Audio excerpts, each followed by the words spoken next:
چې یاري نکړې بیا دې سکړم مور خو مې نه یې چې دعا ته دې ساتما یا په شلم دوه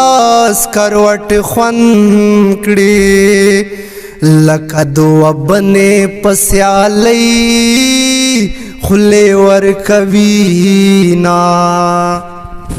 یا زما د مرګ زیری پرې وکړئ چې په درشل پورې ولاړه وچه شینه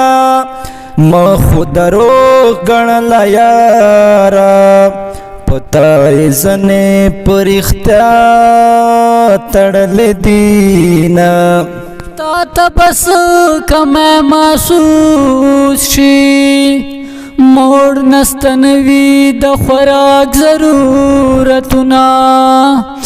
کوي مین باندې تکلیف وي مشوکې چرته د مین پروا ساتینا یا سپوږمۍ د بیرې سر ته راغله بې یاره خوب نه وي که ماته ناراضي نه ریښتونې مینه سړی ورک کړې د لارې مینه تر کنډوه یا پورې وینا یا جانان زما زه د جانان یم که په بازار می خرڅوي ورسره زما ورکلالیا هیر می نه یې ورکلالیا غم دې ته که زیړه کړمه او په زهرونه مرمه جانانا ستا بېننګي راته کافي د مړ بشما سزا دې نه راته خوښېږي حسن میلمه د نن متل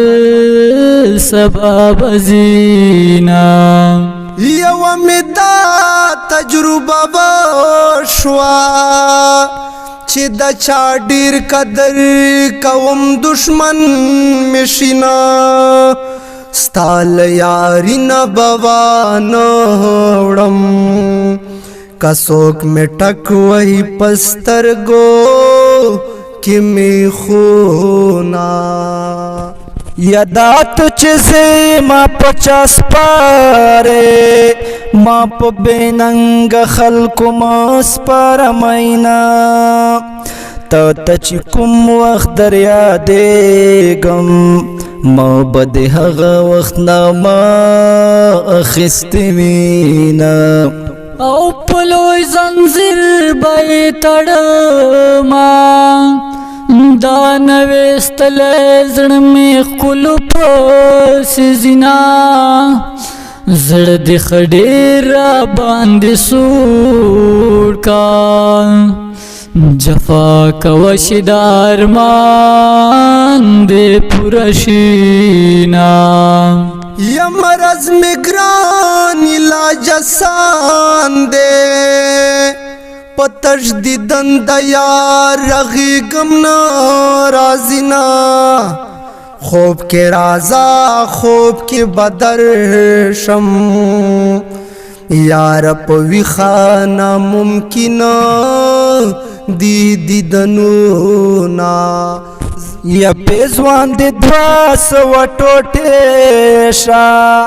نیکاب دې هیڅ مشه چې پټه دې ساتینا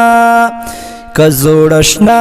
مخې ته راغی په نوي یار به ورته لار جارو کومه دا مجبوری دا چې یاري بدې کومه اختر تن درځم جانانا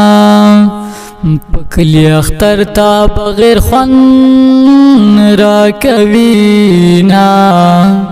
یا د بادشاہی لایق یارا د غریبۍ پیغور به ولې در کومه لاس په مزرا نه چاپیر کا جانانم لا میلاتن کیا د خوشبشینا یا کټ می پلوړه غونډې کېږ دی خکته می ما کوزوي هیڅوک نه لرما ما ویل دنیا به پرېړنګېږي دنیا هغه ده لالی تورې خاورې خورینه او په داسې حال کې جانان پرېښوم نه مې ساوځي نه مې ژوند ته پرېږدوینه طبیبنام به دې بدنام شي دستا دوا په مین سو اثر کوي نا